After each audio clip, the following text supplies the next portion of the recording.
Assalamualaikum warahmatullahi wabarakatuh. Perkenalkan, nama saya Rano Aji Pamungkas, ingin mempresentasikan tentang pengertian pencemaran lingkungan. Pencemaran lingkungan adalah memasukkan makhluk hidup, zat, energi, atau komponen lain ke dalam lingkungan, atau berubahnya tatanan lingkungan akibat kegiatan manusia dan proses alam. 1. Pencemaran udara.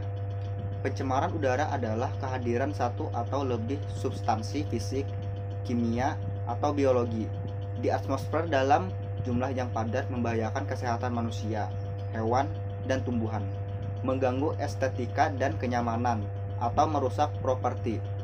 Pencemaran udara dapat ditimbulkan oleh sumber-sumber alami maupun kegiatan manusiawi. Dampak pencemaran udara ada 5, yaitu yang pertama, asma, bronkitis, dan gangguan pernapasan lainnya. Yang kedua, klorosis, nekrosis, dan bintik hitam. Yang ketiga, hujan asam. Keempat, efek rumah kaca. Dan yang kelima, kerusakan lapisan ozon. 2. Pencemaran air. Pencemaran air adalah pencemaran badan air seperti lautan, laut, danau, sungai, air, tanah, dan lainnya yang biasanya disebabkan oleh aktivitas manusia. Perubahan dalam sifat fisik, kimia, atau biologis air akan memiliki konsekuensi yang merugikan bagi organisme hidup.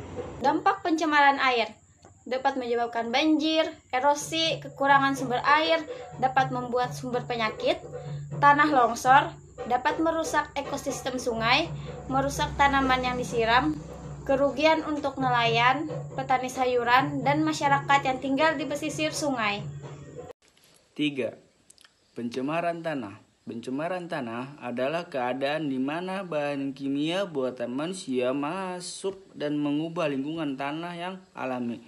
Pencemaran ini biasanya terjadi karena kebocoran limbah cair atau bahan kimia industri atau fasilitas komersial, penggunaan pestisida, masuknya air permukaan tanah yang tercemar ke dalam lapisan subpermukaan, kecelakaan kendaraan pengangkut minyak, zat kimia atau limbah, air limbah dari tempat penimbunan sampah, serta limbah industri yang langsung dibuang ke tanah dengan tidak memenuhi syarat atau illegal dumping. Berikutnya adalah dampak pencemaran tanah. Ketika suatu zat berbahaya atau beracun telah mencemari permukaan tanah, maka ia dapat menguap, tersapu air, hujan, dan atau masuk ke dalam tanah. Pencemaran yang masuk ke dalam tanah kemudian terendap sebagai zat kimia beracun di tanah. Zat beracun di tanah tersebut dapat berdampak langsung kepada manusia ketika bersentuhan atau dapat mencemari air tanah dan udara di atasnya. Upaya mengatasi pencemaran lingkungan. Usaha-usaha telah dilakukan baik oleh pemerintah maupun masyarakat untuk menanggulangi pencemaran lingkungan, antara lain melalui penyuluhan dan penataan lingkungan. Namun, usaha tersebut tidak akan berhasil jika tidak ada dukungan dan kepedulian masyarakat terhadap lingkungan. Yang pertama, dengan cara membuang sampah pada tempatnya. Salah satu cara untuk menanggulangi sampah, terutama sampah rumah tangga, adalah dengan memanfaatkannya menjadi popok kompos. Sampah-sampah tersebut dipisahkan antara sampah organik dan sampah anorganik. Selanjutnya, sampah organik ditimbun di dalam tanah sehingga menjadi kompos. Adapun sampah anorganik seperti plastik dan kaleng bekas dapat didaur ulang menjadi alat rumah tangga dan barang-barang lainnya. B. Penanggulangan limbah industri. Menempatkan pabrik atau kawasan industri di daerah yang jauh dari keramaian penduduk. Hal ini dilakukan untuk menghindari pengaruh buruk dari limbah pabrik dan asap pabrik terhadap kehidupan masyarakat. C. Penanggulangan pencemaran udara. Pencemaran udara akibat sisa dari pembakaran kendaraan bermotor dan asap pabrik dapat dicegah dan ditanggulangi dengan mengurangi pemakaian bahan bakar minyak.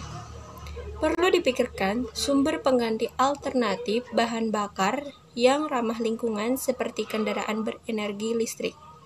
Selain itu, dilakukan usaha untuk mendata dan membatasi jumlah kendaraan bermotor yang layak beroperasi.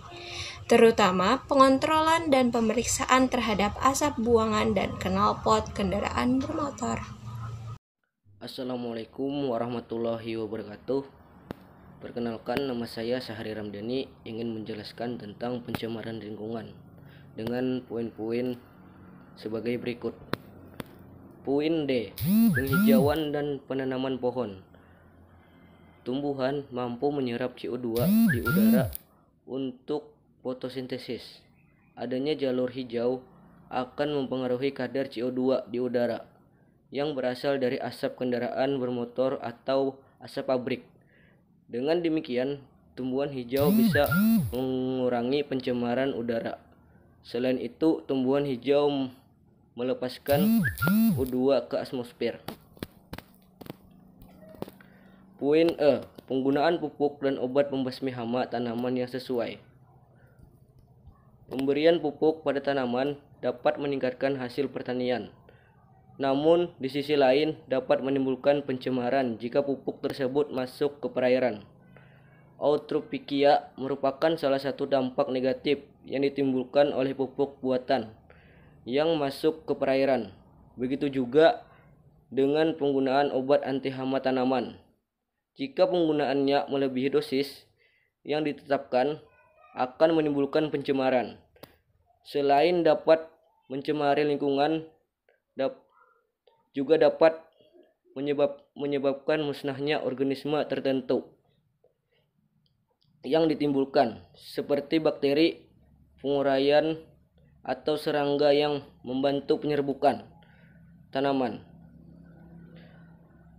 Pemberantasan hama secara biologis merupakan salah satu alternatif dapat mengurangi pencemaran dan kerusakan ekosistem pertanian.